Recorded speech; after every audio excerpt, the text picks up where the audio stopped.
Hi everyone, welcome. It's another BC Poly Hotstove and things. Well, John Horgan tells me just another crazy day in BC.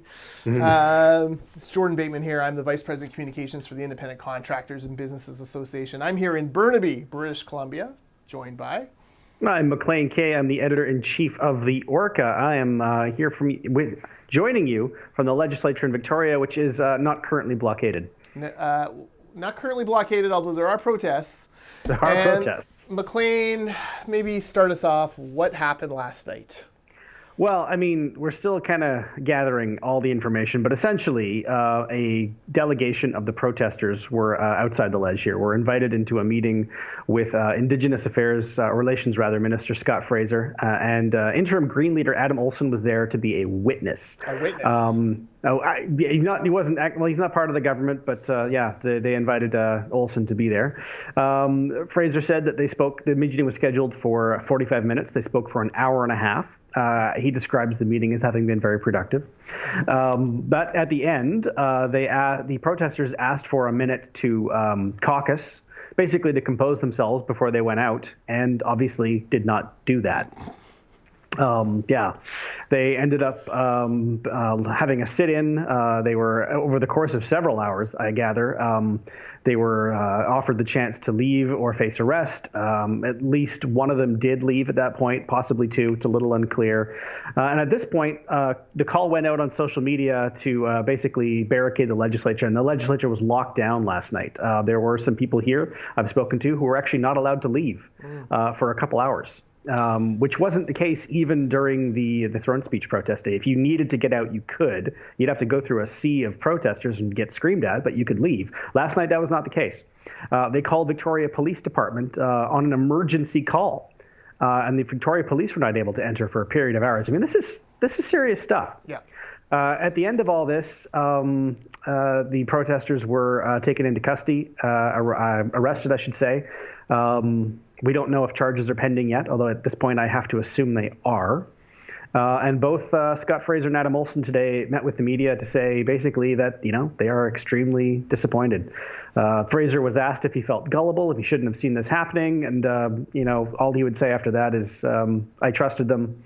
They didn't honor their commitment. And then he tried to make a joke about, do you want to try and sell me something? Trying to make light of it. Yeah. But, I would like to try to sell something to Scott Fraser because he is possibly British Columbia's biggest sucker. Like, these kids completely suckered him into this. All these kids want is to get arrested, getting carried out of the legislature, so they have the footage, they have all that. They sucker this guy into it, bringing him in. Like, it's Victoria. There's meeting rooms literally everywhere. Everywhere. There's other government buildings. There's the Empress and Convention Center across the way. Heck, go to the bar at the Marriott. Whatever. Like, there are lots of places to meet. And they suckered him into getting into that building. And those kids already had a plan set up with their friends outside to block police when police would show up to try to arrest them. Scott Fraser is an embarrassment as a minister of the Crown, and he got suckered into this. And frankly, I watched his performance in question period today, and nothing he said today changed my opinion of him one bit. I am not impressed with this. And let me go a little bit further. I am doubly pissed off with Scott Fraser because here's a guy who's running around, talking about how, I can't possibly talk about those secret negotiations I had with the Sweatin hereditary chiefs. Can't even talk to the elected Sweatin Council. Can't talk to the taxpayers of British Columbia who are on the hook on our side of the deal for whatever little plan he's hatched. But he's going to bring in a bunch of kids off the steps of the legislature, put them in a room, give them colonial pizza, and tell them what's going on. Why the hell do those kids get to know what's happening, and we, the taxpayers of British Columbia, don't? The Sweatin elected council doesn't get to know. It is boneheaded, stupid, and frankly, grounds to resign. I can't believe John Horgan didn't finish question period today by announcing that he had relieved his Minister of Duties because he got suckered, and it is just, there's one thing to be an incompetent minister because you have a weird worldview that's totally different from, my personal ideology, and fine, okay, I get it. We have different ideologies. That's going to happen from time to time. I'll disagree with policy. This is just stupid. And it's secretive and it's wrong, and it just drives me crazy that this guy is putting more faith in the wet, sweat, and hereditary chiefs, which, by the way, sitting with chiefs who receive their hereditary titles in very questionable ways. Reading the Globe and Mail piece today about this. Why, God? Why have you given us this horrible NDP government at this particular point in time? Mind-boggling. And shame on the Premier for smiling like a Cheshire cat at the end of the question period, asking opposition what they would do. Guess what, buddy? It's not the opposition's job to come up with a plan here. You're the Premier of British Columbia. You come up with it. You mentioned the Horgan at the end of question period. I was in the gallery watching. Horgan was not smiling throughout that question period. That was a bad QP for the NDP. I think the smarter ones, the ones that are thinking a little more broadly, are aware that this is a serious problem. I mean, it's easy to sort of dismiss. Oh well, they're just protesters. They're just kids. I see some people doing that. Again, an emergency call was placed to Victoria Police Department, and they were unable to attend. That is a big deal. Yeah, and it's worth noting that at the end, Horgan did apologize to Victoria PD, which Fraser did not do. Yeah. Which I mean is the bare minimum least that can be done. Because I mean I think even Fraser, I don't think he used these words, but he did say that perhaps his expectations were a little unrealistic. Yeah, he's naive, foolish. Yeah, naive gullible, is probably the best unwise. Word. Yeah. Frankly, two-faced. Giving these kids information, reading them in was the term he actually used. I was reading them in on my discussions with the wet, sweat, and hereditary chiefs. Hey, how about reading me in? I'm a taxpayer in this province. How about reading in the rest of the government? How about reading in the opposition? How about reading us all in? That would be great. But by all means, read in the kids eating the colonial pizza. By the way, colonial pizza is my all-time favorite thing, and if that ever became a hashtag, I would be all over that.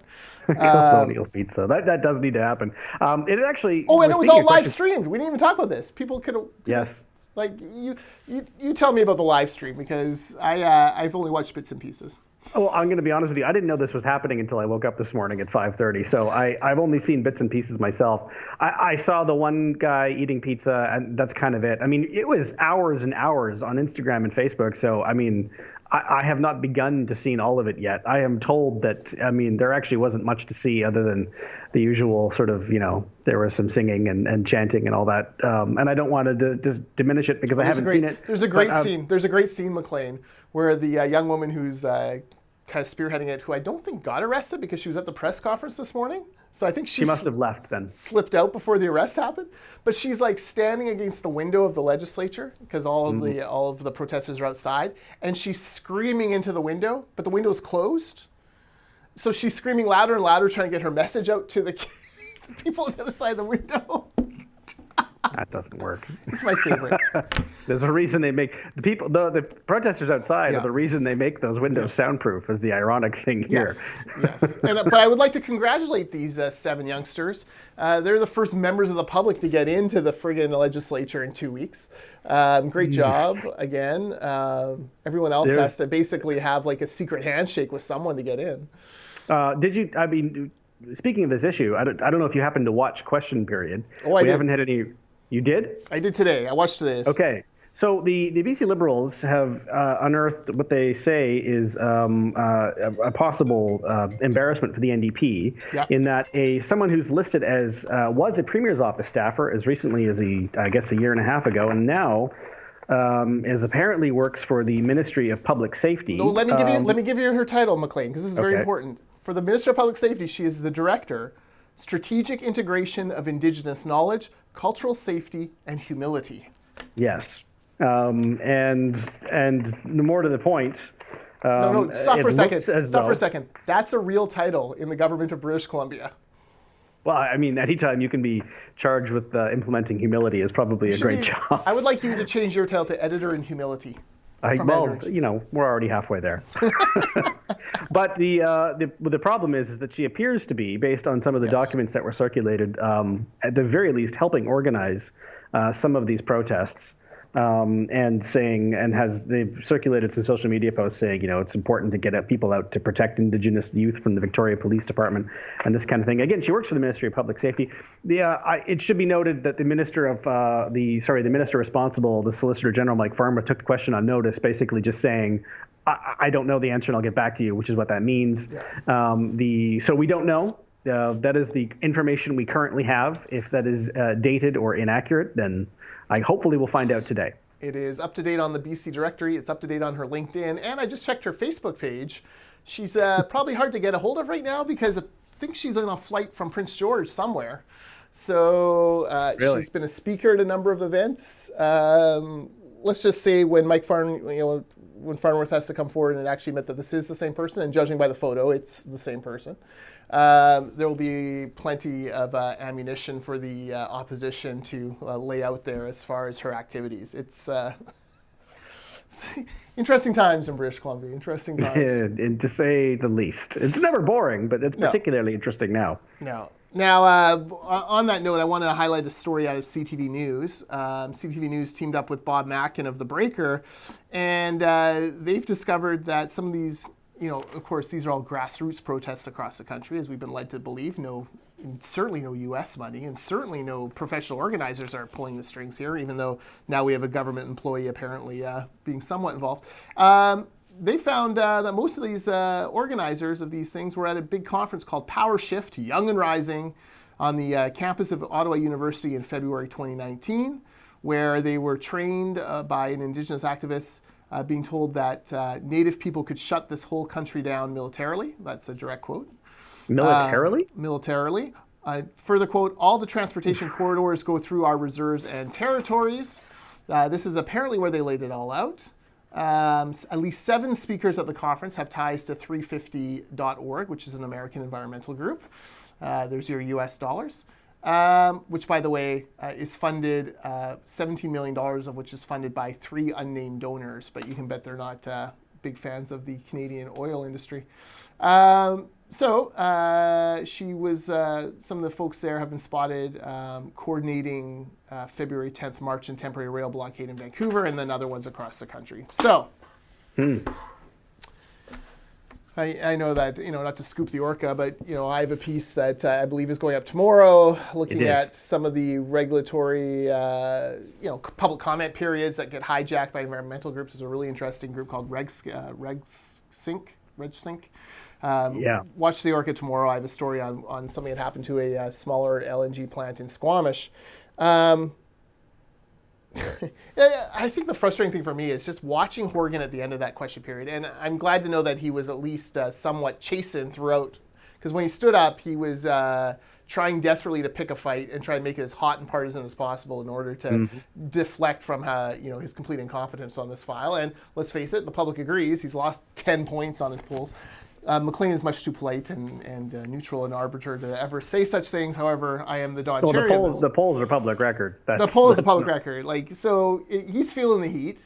And, seeing the premier scream at opposition about, what are your solutions? Sometimes John forgets that, he's the guy at the big job. He's the one with the fancy chauffeur. He's the one with the security detail. He's the one with the levers of power. He's the one who has to solve this thing. It is indeed, and we'll find out more about this today. Daryl Plekis' chief of staff, Alan Mullen, is speaking to us in about 45 minutes. Can I ask an Alan Mullen question? You can always ask an Alan Mullen question. Has he always had an Irish accent? Yeah, to the best of my knowledge. Okay. He has as long as I've known him. I never noticed it before, and then he was on NW was running clips of him this morning, and I was like, oh, is he Irish? I had no idea. I gather he scrummed with media last night at 1:30 in the morning as the arrests, I shouldn't say as they were happening, shortly after they were happening. And he's going to be speaking with us at 12:30 if you're watching this later. So we'll know a little more then. What I want to know, and one thing that was asked in question period that wasn't clear, so we probably know the answer, is that did Scott Fraser, he said he consulted with the Sergeant at Arms. If you're here in the legislature at all, you'll know that the Sergeant-at-Arms staff, the security staff, have been spat on, called racists, screamed at. It has been a miserable few weeks for them, and lay on top of all this psychological abuse. I mean, they're working just obscene amounts of overtime. So these are very tired, exhausted people who are doing an amazing job. They were asked, I gather, for their advice, or at least to be told that this was happening, that protesters were being invited into the building for a meeting. The question was asked, was their advice, does the Sergeant-at-Arms advice saying, sure, go ahead, or was it something rather different? we didn't really get an answer. We'll see what we'll see what Alan Mullen has to say. He may not want to answer for the sergeant at arms, but we'll at least know how the Speaker's office felt about it. Yeah, that will be interesting. You're right, because Fraser claimed he consulted, but is consulting like, hey, I'm bringing these kids in, or is consulted like, what do you think, should I or shouldn't I? Yeah. And I can't imagine like security would want them in the building. That's been like a key tenet from the beginning. Yeah, it seems like from all the politics and that aside, just from a security point of view, it seems like a spectacularly bad idea, and of course that's exactly what happened. Yeah. Well, where do we go from here? They are still apparently building the pipeline. Horgan's still committed to the pipeline. You got the protests growing. By the way, was there a Ben? I didn't see any Ben Isett sightings last night, so I got to see what's going on. Maybe it is phone off early. That is late. He already has. As we're told, like the equivalent of 3 full-time jobs on Victoria City Council. Well, that's true. That's true. How could he can't afford to roll out of bed for just anything anymore? He's like, I'm amazed how many people were here at 1:30 in the morning. At least 3 different reporters. That's amazing. I was fast asleep. Name names. Let's credit those reporters. Sean Craig from the Capitol, Robert Buffum with CTV, and I'm gonna pay for this. There's a third person, and I'm forgetting who it was. Was it Sean? I mentioned Sean and Robert because they're the two who were scrumming with Alan Mullen at 1:30 in the morning. Well, that's fantastic. It's a heck of a job. It's a heck of a job for sure. Who hasn't wanted to scrum someone at 1:30 a.m.? Oh my God. Yes. All right. Well, it'll be interesting to see where this goes from here. I don't think Horgan's helping himself in any way. I don't think Scott Fraser's helping Horgan. And by gum, if there are major concessions in that deal with the Sweatin, and it comes out to cost taxpayers more money, or something that the elected council didn't want to do, like weakens their power or something like that, there's going to be hell to pay, I think. It kind of feels a bit like, on a bigger scale, the Caribou case, doesn't it? Where they've gone in and consulted with some people, and then afterwards say, okay, well, here's the deal we've reached, and I hope you like it. So we'll see. That kind of blew up spectacularly for the NDP and the other on the other half of the northern BC, but I don't know. Yeah. It's, as you said earlier, interesting times. It is interesting times, so we'll keep an eye on that. Okay, let's do a few quick hitters here. Yeah. I don't know if you saw it, but during question period, Carol James' office put out an announcement, 1:30 press conference, kind of nebulous. We have no idea. It's just she wasn't in question period, which is interesting. Obviously, she'll be here. She's going to meet with us. I think the media advisory said something that she'll make a brief announcement followed by questions and answers. Right.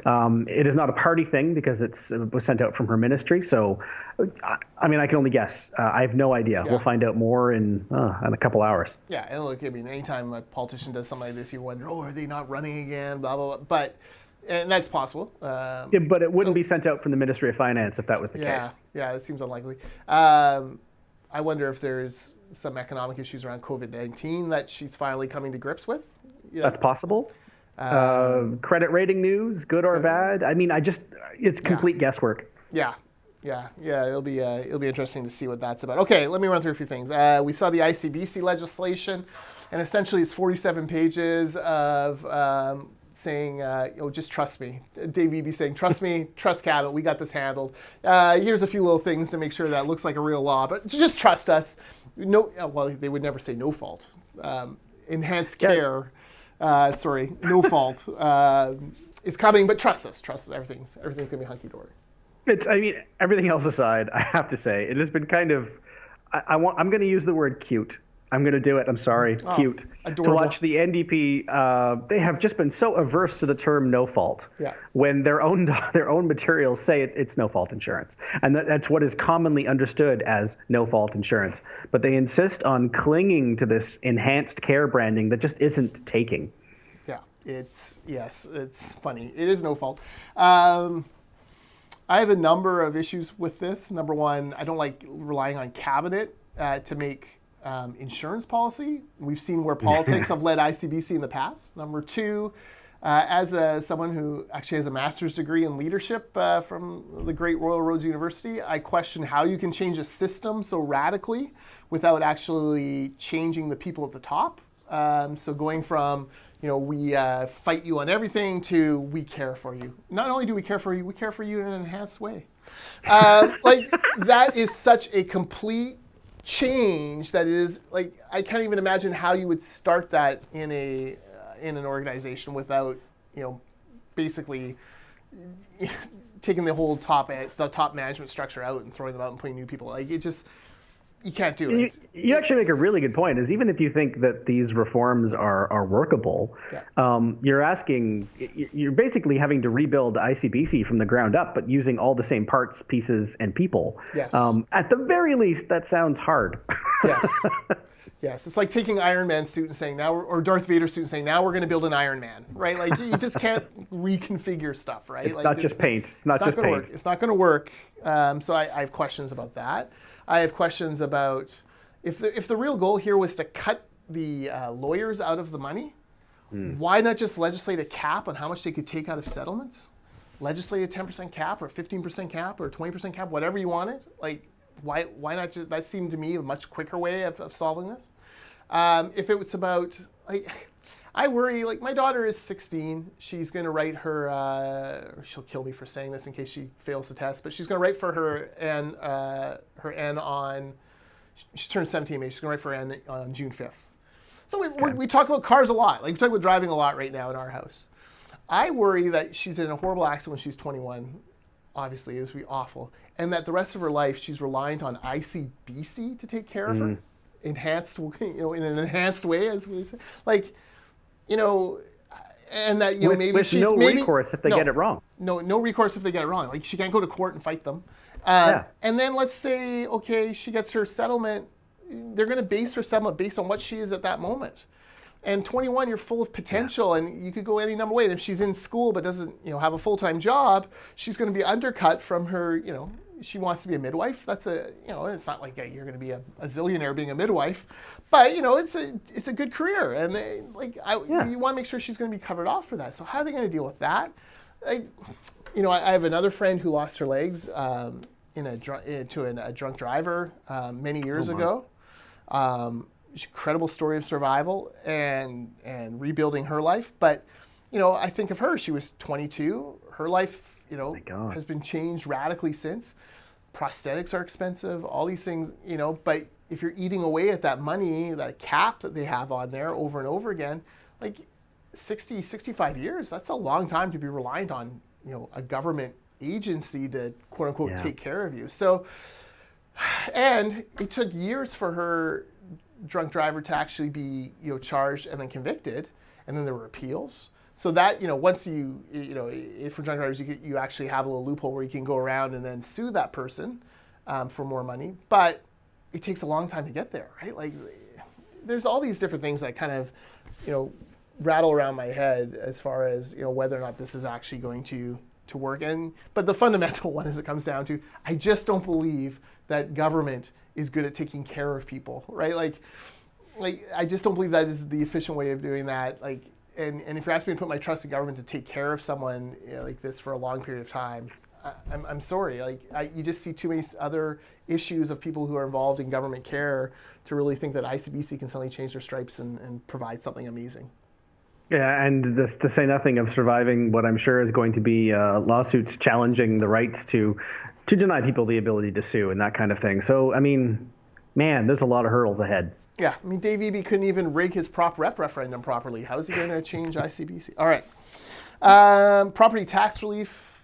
11 mayors wrote in to the provincial government, to Selena Robinson, who poo-pooed Todd Stone all last session for, wanting to get a law going or some sort of relief for property owners who have, huge property assessments because of future development, not because of what's there now. These 11 mayors have said, no, what you've given us is completely unworkable. It would take, man years worth of staffers trying to figure this out. Please change it. The real problem here is the Assessment Act, not what you're trying to do. And Robinson kind of doubled down this week. No, I'm right. These 11 mayors are just poo-poo heads who don't understand anything. Shouldn't say that, but. No, and I read the letter. I think the mayors actually have a point. I mean, they're being asked to find the resources they don't have, to crunch an enormous amount of data, to find sort of the ideal save point, if you like, of when they feel like property taxes were last fair. And it's one of those things that sounds like a good idea if you already know, but I mean, knowing is hard because we're talking about an enormous amount of properties, of business owners, of property owners, tax trends, and I think it's going to take a fair amount of time just to crunch all the numbers. And again, they don't have people to do that. Yeah. Municipal governments. Yeah. I mean, it's one thing the city of Vancouver with their, I mean, I want to steal George and Jody's gimmick here, and we can clink our glasses to how many communication staffers? 43. At least one of them can be. It's George. But let's say you're Nelson or Cranbrook or, the Gulf Islands. Who are you hiring to do this for you? And how long is it going to take? Because the issue is a lot of these businesses desperately need help now. Yeah. Yeah, and municipal databases just aren't set up this way. It's not like you can just click a few buttons and out it spits. Like, it is very complex work. So kudos to those mayors for standing up and saying, hang on, hold on. First of all, this is downloading. And remember, John Horgan was famously against downloading onto municipal governments. That's true. Second of all, the work is going on. Okay, TMX today, Trans Mountain, 5 groups had their cases thrown out by the Supreme Court of Canada. They will not hear appeals from the Squamish, Tsleil-Waututh, BC Nature, Rain Coast Conservation, and a number of youth who are going. So, another legal hurdle, faced by Trans Mountain, another legal hurdle cleared by Trans Mountain, which I think is probably good news. Although you think the pipeline protests we have today are bad, one can only imagine what's coming down the pipe for Trans Mountain. No pun intended. But I mean, we're saying that. Here's the thing: we're saying that about we think the Trans Mountain is going to be so much worse. But I don't really understand why. Because I get oil is a much easier. Bitumen. Yeah, but the protesters now think they're protesting bitumen now for Coastal GasLink, right? Like, I'm serious. And the point where these protests aren't actually about what it's always a grab bag. Even John Horgan was joking about protesters with reversible signs a week or two ago. So I mean, there is all this. I think there is this idea out there that Trans Mountain protests, different than the ones we already have, are going to be somehow worse than blockading Port Metro Vancouver, trying to derail trains, and storming the legislature. How could they be that much worse? And if it's because it's oil as opposed to natural gas, it's not clear that a critical mass of protesters understand that this one currently today is about natural gas and not bitumen. All right, we won't make this bet because I don't want to take your money. But no, that's not Trans Mountain will be win worse. either, right? Trans Mountain will be worse. No. It's like betting on the Oilers. Even if you win, you lose. Yeah, don't exactly. Do it. No, don't feel bad. Don't do that. Don't do that at all. Okay, Strata Insurance. Again, huge insurance hikes. I saw an interesting comment. Someone was like, do the NDP not really care about this issue because they sort of have a de facto war on homeowners going anyways?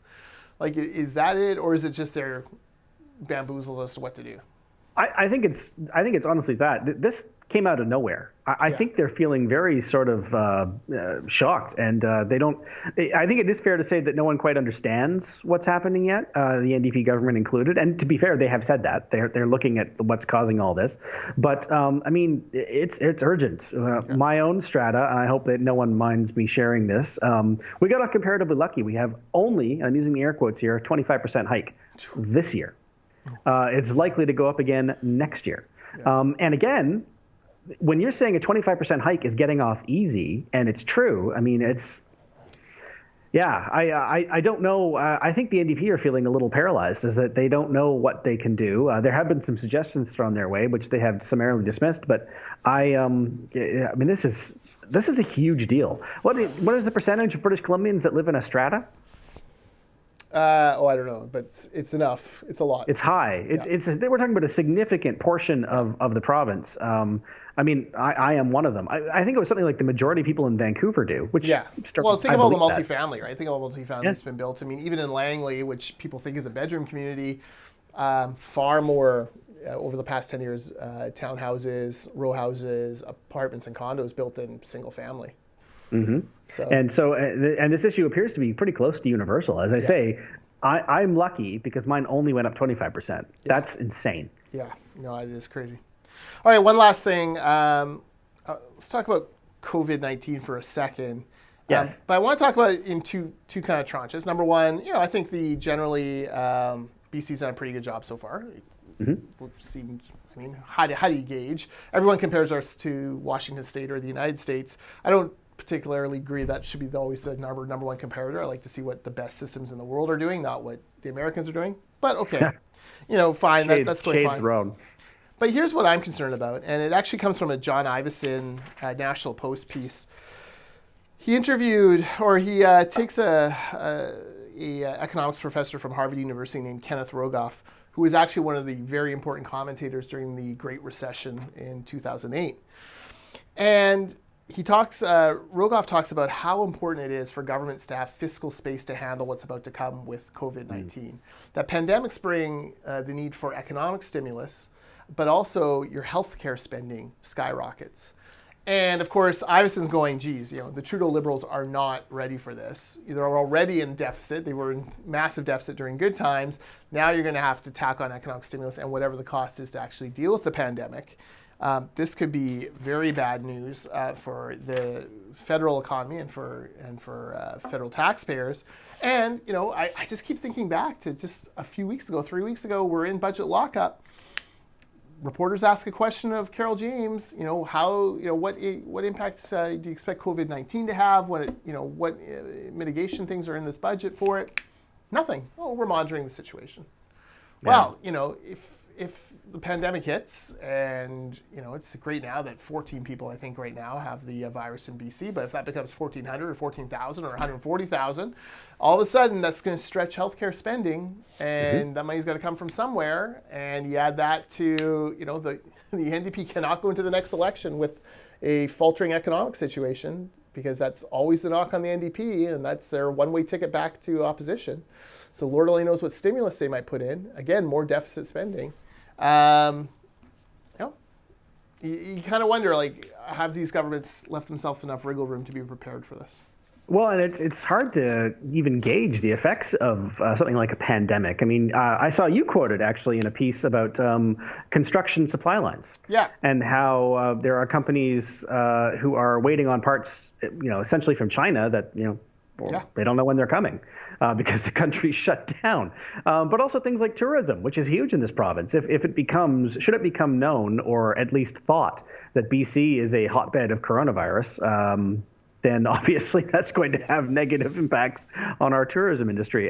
So, I mean, the one I just brought up is hypothetical, but the one you were quoted in about, that's happening right now. That's real.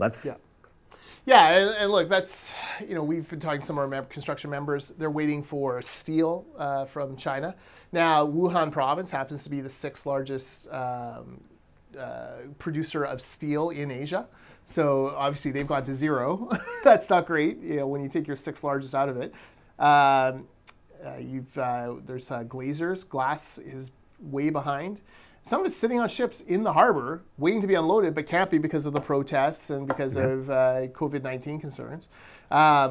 Lighting companies are waiting for certain supplies. There's a beautiful new lighting installation plant for new Vancouver development. That's been delayed because they're waiting for stuff to come from Asia. So, it's already starting to hit. And, look, even back east, they talk about this a lot.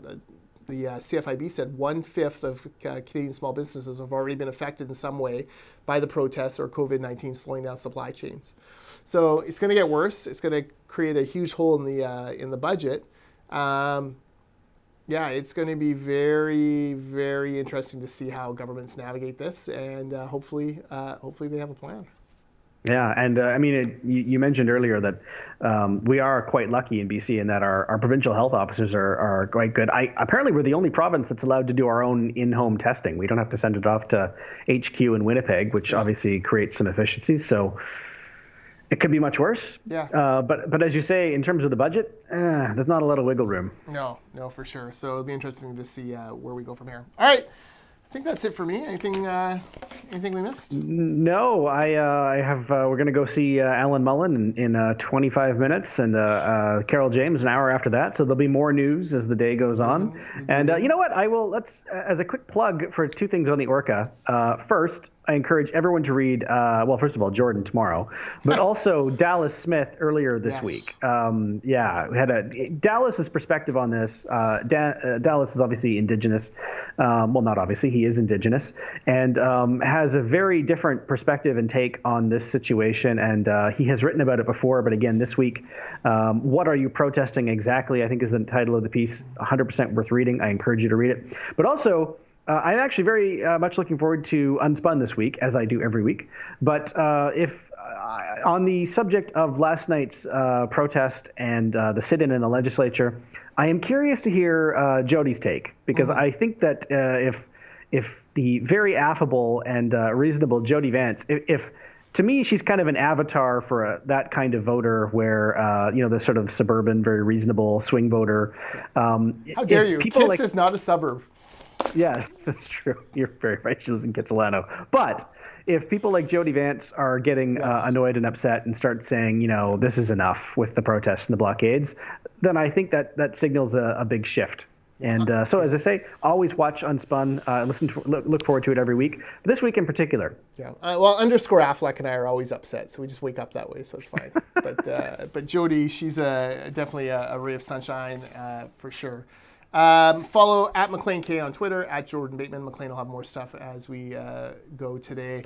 And Absolutely. yeah, we will be back next week. Talk to you then. Absolutely.